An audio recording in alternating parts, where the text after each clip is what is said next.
નમસ્કાર મિત્રો, આજે આપણે જોઈશું ધોરણ 6 ગણિત પ્રકાશ પ્રકરણ છે 5 અવિભાજ્ય સંખ્યાઓનું ઇન્ટ્રોડક્શન વિડીયો જોઈશું.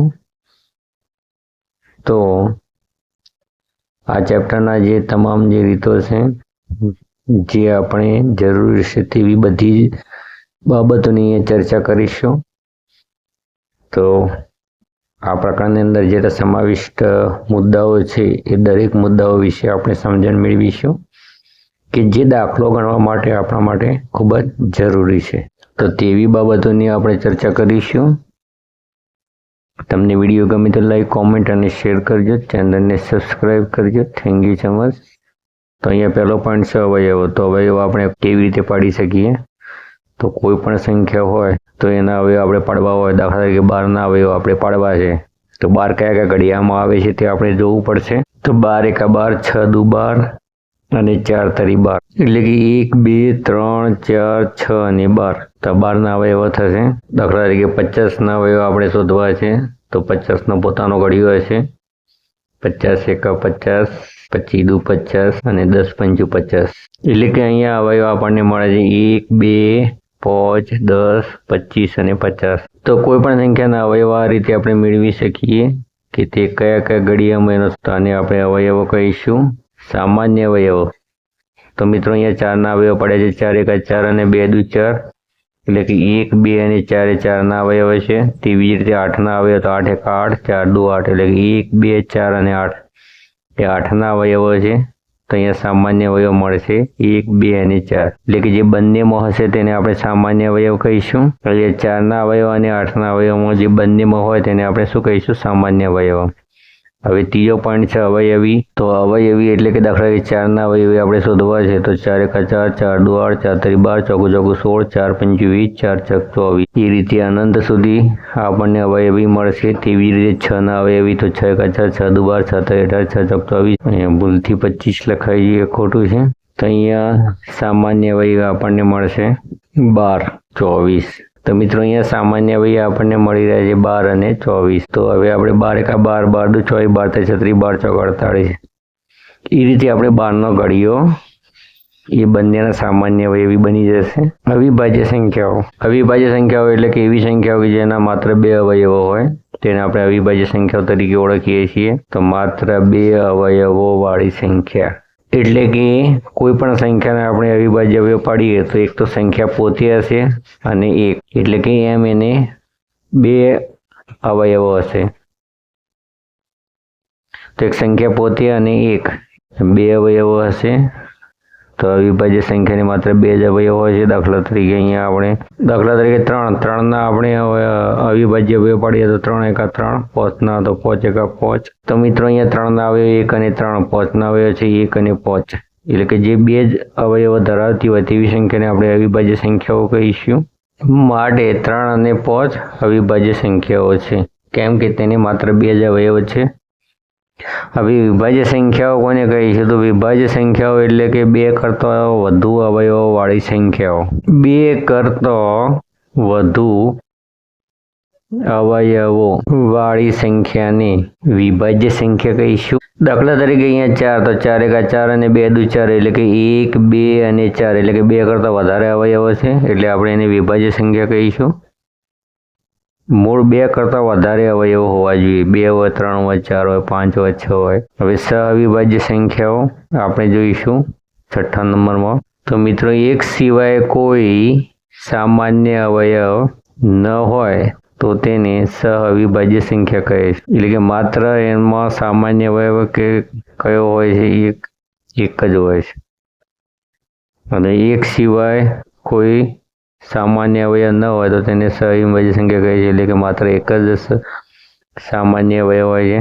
દાખલા તરીકે 5 અને 4, તો 5 એકા 5, 4ના અવયવ પાડીએ તો 4 એકા 4 અને 2 દુ 4, એટલે કે અહીંયા સામાન્ય અવયવ ફક્ત એક જ છે, એટલે આપણે એને સહઅવિભાજ્ય સંખ્યાઓ કહીશું. અવિભાજ્ય યુગ્મ જોડી સંખ્યાઓ. તો એવી અવિભાજ્ય સંખ્યાઓની જોડી કે જેમનો તફાવત 2 હોય. તો મિત્રો અહીંયા 17 અને 19, તો બંને અવિભાજ્ય સંખ્યા હોય છે અને 19માંથી આપણે 17 માઇનસ કરીએ તો 2 મળે છે, એટલે કે આની અવિભાજ્ય યુગ્મ સંખ્યાઓ કહીશું, એટલે કે એવી અવિભાજ્ય સંખ્યાઓ કે જેમનો તફાવત 2 હોય.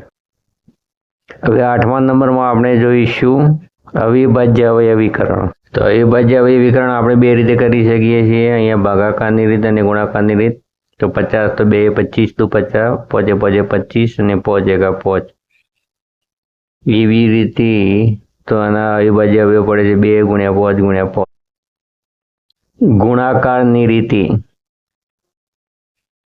ગુણાકારની રીતે પણ આપણે અવિભાજ્ય અવયવ પાડી શકીએ. 50 તો 25 તો 50 થશે, 25 એટલે 5 25 થશે. તો અહીંયા અવિભાજ્ય અવયવ પડશે 2 ગુણ્યા 5 ગુણ્યા 5. તો આ ગુણાકારની રીતે અવિભાજ્ય અવયવ પડેલા છે. હવે સંપૂર્ણ સંખ્યા. તો સંપૂર્ણ સંખ્યા આપણે કોને કહીશું? જે સંખ્યાના બધા અવયવોનો સરવાળો તે સંખ્યાનો બમણો થાય તો તે સંખ્યાને સંપૂર્ણ સંખ્યા કહે છે.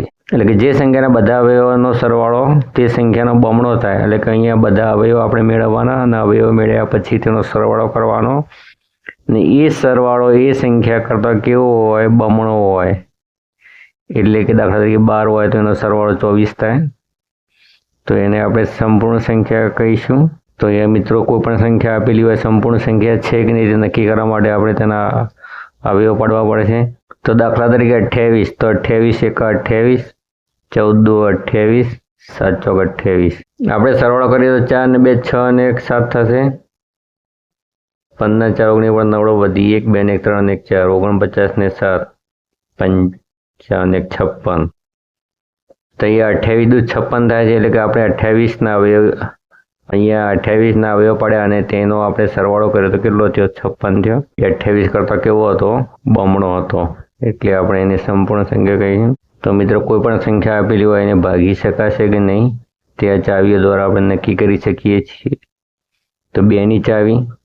તો 2ની ચાવીમાં જો એકમનો અંક 0 2 4 6 અને 8 હોય તો એકમનો અંક 0 2 4 6 અને 8 હોય, એટલે કે 2 4 6 8 અને 0 હોય તો તેવી સંખ્યાઓને 2 વડે નિશેષ ભાગી શકાય. તો પછી આપણે ભાગાકાર કરવાની કોઈ જરૂર નથી, આપણે ડાયરેક્ટ જ કહી શકીએ કે આ સંખ્યાને એકમનો અંક 2 4 6 અને 8 અથવા 0 છે તો એને 2 વડે નિશેષ ભાગી શકાય છે. તો આને ચાવી કહે છે, 2ની વિભાજ્યતાની ચાવી છે. તો દાખલા તરીકે 24, તો એ એકમનો અંક કેટલો છે? 4, તો એને 2 વડે ભાગી શકાય છે. 12 દુ 24 થશે. તો અહીંયા એકમનો અંક 4 છે, એટલે કે એને 2 વડે ભાગી શકાય છે. ભાગાકાર કરવાની કોઈ જરૂર નથી. હવે 3ની ચાવી. બધા જ અંકોનો સરવાળો 3નો ગુણાંક હોય તો તેને 3 વડે ભાગી શકાય. તો અહીંયા અંકોનો શું કરવામાં આવે છે? સરવાળો કરવામાં આવે છે. અંકોના સરવાળાને 3 વડે નિશેષ ભાગી શકાય. તો તે સંખ્યાને 3 વડે ભાગી શકાય. જો એનો જે સરવાળો આવે એ 3 વડે ભાગી શકાય ને તો એ સંખ્યાને આપણે 3 વડે ભાગી શકીએ. તો દાખલા તરીકે અહીંયા 4 1 1, તો અહીંયા આપણે એનો સરવાળો કરીએ તો 4 + 1 + 1 એટલે કે 3 દુ 6 થાય છે, એટલે કે એને 3 વડે ભાગી શકાય છે. તો અહીંયા મિત્રો બધા જ અંકોનો સરવાળો એ 3નો ગુણાંક હોય તો એને 3 વડે ભાગી શકાય છે. અહીંયા આપણે ભાગી અને પછી ચકાસીએ. તો અહીંયા 3 એકા 3, 4 માંથી 3 તારી 9 અને 3 સીધું 21, એટલે કે ભાગી શકાય છે. નિશેષ ભાગી શકાય છે. હવે 4ની ચાવી. તો એકમ અને દશકના અંકોથી બનતી સંખ્યાને 4 વડે નિશેષ ભાગી શકાય તો તેવી સંખ્યાને 4 વડે ભાગી શકાય છે. તો અહીંયા મિત્રો એકમ અને દશકનો અંક જોવાનો છે. એકમ અને દશકના અંકથી જે સંખ્યા બને એ એને 4 વડે ભાગી શકાતી હોય તો એ સંખ્યાને 4 વડે ભાગી શકાય. તો એ પણ તમે ડાયરેક્ટ નક્કી કરી શકો છો કે આ સંખ્યાને 4 વડે ભાગી શકાશે કે નહીં. તો એના માટે એકમ અને દશકના અંકો જોવા પડશે. દાખલા તરીકે અહીંયા 516 છે તો અહીંયા પાછળના બે ઓકડા છે 16, એટલે ચોખ્ખું 16 થાય છે, એટલે કે એને 516 ને 4 વડે ભાગી શકાય. આપણે ભાગાકાર કરીએ અને તપાસીએ તો અહીંયા નિશેષ ભાગી શકાય. હવે 5 નીચે આવી છે કે એકમનો અંક 0 અથવા 5 હોય તો એવી સંખ્યાને 5 વડે નિશેષ ભાગી શકાય. તો એકમના અંકમાં 0 અથવા 5 હોય તો તેવી સંખ્યાને 5 વડે ભાગી શકાય. તો પછી ભાગાકાર કરીને આપણે નક્કી કરવાની કોઈ જરૂર નથી.